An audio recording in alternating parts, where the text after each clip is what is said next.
There are two charters, Saxon charters, that come near here, this part of the boundary, and one is Hawling, and one, as well as Notgrove, is Hawling, and that's an interesting charter because I didn't know anything about it, and the reason I didn't know anything about it was it got confused with another place that sounded like Hawling in Worcestershire. It wasn't on my list, so it was an absolute delight to find it. Now, it's too late for me to integrate it very well, apart from the fact I've been past Down Barn, and that mentions Alden Duna, and which is related possibly to Down Barn. It also crosses Turkdean, which means we can identify it definitely for Hawling, and Hawling means the followers, the people of the hollow, the nook. Hal is hardly ever Hall. We want it to be Hall because we love our Tolkien. No, there aren't any horse-loving barbarians living in great halls. This is it's a nook. It's a hollow. And also to the left we've got Saltways, and that's interesting. People didn't quite know what that meant. It has a road that goes past it, which is called in the charter of Hawling the Sealt strata, and we have another strata, and we've got another strata that isn't quite straight. If you look at it on the map, it goes in a straight line from A to B, but it winds ever so slightly as it wends its way, and it is not another classic Roman road. It's interesting because it's a Saltway, a Saltway. Salterers were taking salt from Winchcombe, I think, to either, just off the top of my head, Cricklade or Lechlade, to get onto the Thames, to get to sell their wares in London. It's a cash crop. So they had these roads that were named after them. It's confirmed in various other sources, including a place called Salt Pond just round the corner. That's on another Saltway. There's one within 5 miles of each other, going in parallel. And so we have a network of roads that, because they use the word strata, the Anglo-Saxons thought of them as Roman, whether they actually were or not. So if you compare it to the beautiful road that isn't mentioned in the charter of Notgrove, even though the boundary goes along it, it is the Fossway, which is dead straight across the landscape. You can see it beautifully. The Romans were excellent engineers. They could do a straight line and build it straight. You compare the Saltway to our Saltway here to the Fossway, it's all wobbly. The charter of Notgrove does mention Bourton on the water. That's the Borough Ford, and so that's Burton. And there's another Saltway that goes to Burton on its way southeast. There's another Roman road that goes to Bourton on the water, and that is the Ricknield Street. And that should, your antiquarian instinct should be twitching now, because it sounds awfully like Icknield, doesn't it? Icknield Way. And Icknield Way is wobbly, and that's been confirmed as being Roman. They found the agger. They've dug it up. So we have a problem identifying, giving a typology for Roman roads, and this is where Paul Whitewick and myself are thinking very deeply about these. It's a serious problem for us. But it's a beautiful network of roads from antiquity.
elder, sycamore. Just 2 species, elder again.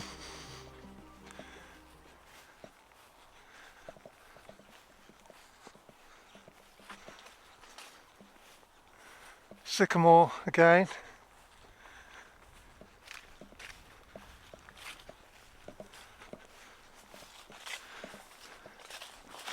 So we've still only got 2 species. Oh look, there's hawthorn, haga in Old English, which becomes hawa. So that's 3 species. 4 cobnut or hazelnut. Now remember the village over there is called Hazeldine. How many is that? That's 4, isn't it? Wild rose, 5. I think there's a small mammal in there. Anyway. Ash, 6.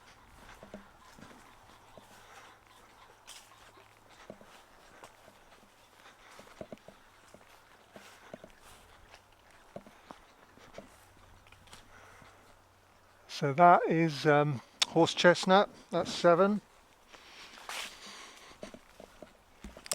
So that's about your 30 yards.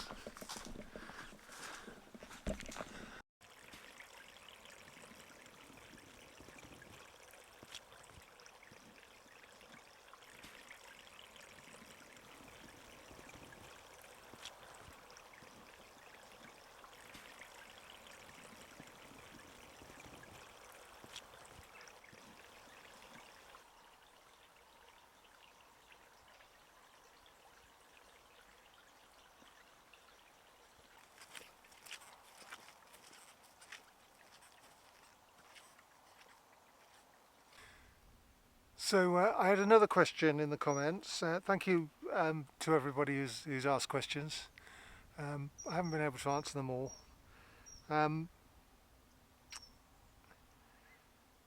How can I prove that counting species in a hedge gives a year? Now that's what I was doing a minute ago. I was counting woody species in a hedge to try and date the hedge. Now there are problems with it, but it seems to some extent a useful tool. It gives a useful figure. You go to mine and Darren's WC21 Productions Limited video on the Blackarn Hedjan in Risborough, and you'll see we got that date pretty close to the Anglo-Saxon Charter's date of the hedge, the Black Hedge. Now here I found 7 species. That gives a date of 800 years old. 1224. Now obviously can't be exactly right, but bear in mind the following things. With walking all the way down that hill along that edge, there were only 7 species. There were no more than that. It wasn't pure luck that I found those species. Secondly, hedges have a function. Now that function is slightly lost in the modern society. Now we think of hedges as something for biodiversity and to make the countryside look pretty. In the early Anglo-Saxon period, there's only one reason to have a hedge. Later on, there was 2 reasons, and in the enclosure period, there's 3. So let's go at the latest. With the enclosures, you had to put. It was the law when you enclosed a field, it had to have a hedge around it. So you had to plant a hedge. The law said you had to do it. It's not a pragmatic reason. The law says you must do it to prove that it's not open land and to tell any peasants to stay away. Earlier on in the late Anglo-Saxon period, the law says you must make sure that none of your animals go into a neighbouring estate to feed off the grass there or the crops. So unless you wanted to piss off the king, you did as you were told, and you put a hedge up. Again, it is both a marking of a boundary, but this time there's a pragmatic reason, that's to hold in animals. But the only real reason, if you take the economic life of the countryside and strip away all the politics, there's only one reason to have a hedge, because there's better ways to do to mark a boundary. There's easier ways to mark a boundary. The only reason to have a hedge is to keep your animals in, and you do that with spiny plants. And then in England, there's only really two that you can do it with, and that is the whitehorn and the blackhorn. The other name for whitehorn is hawthorn. Hawthorn's name in Old English is haga, which means hedge, and so it is the natural choice. So you get enclosures even in towns are called haws, hays, and so the idea of enclosing land comes from the idea of a hedge. But we're getting more political again. You need spiky plant laid down at a 45-degree angle, whatever angle you choose, to force it to make it impenetrable for animals. Animals can't get through it. It's worse than barbed wire.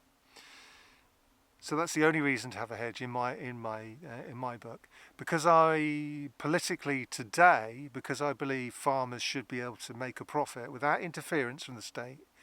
If farmers aren't able to make a profit, they will find uses for the land, or they will just retire and give it to somebody else. New uses will be found for the land, and then we have to ask ourselves, who are we going to rely on? Who are we going to rely on to feed us if it's not our farmers? And obviously that's the third world. And if we get a war, how secure are we? So I think farmers should be, getting political for a minute. I think it should be allowed to get on. If they need to grow out a hedge because they don't have any animals, it's none of my business. I do think really old ones, 800 years or more, should be scheduled under the Ancient Monuments Act.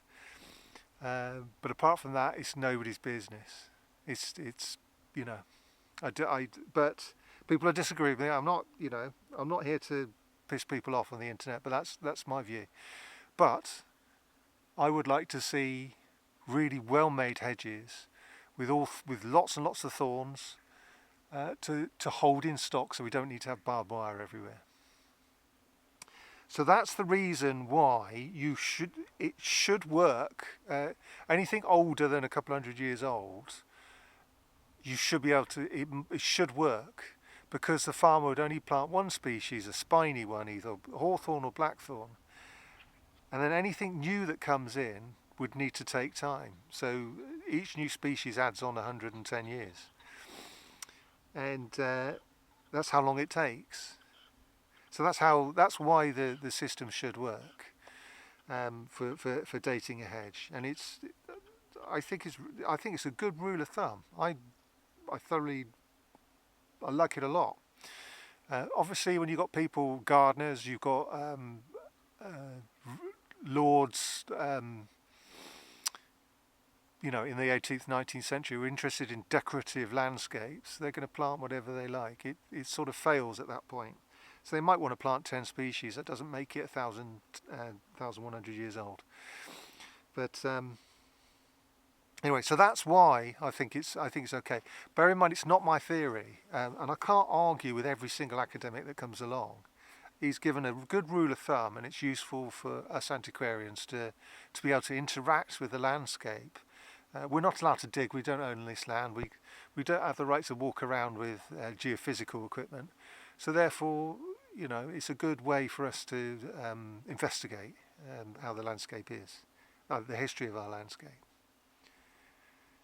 That's all for now. Thank you for watching.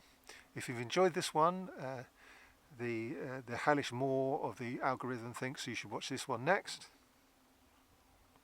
Thank you for watching. Thank you for subscribing, and I hope to see you on the next one. Ta-ra for now.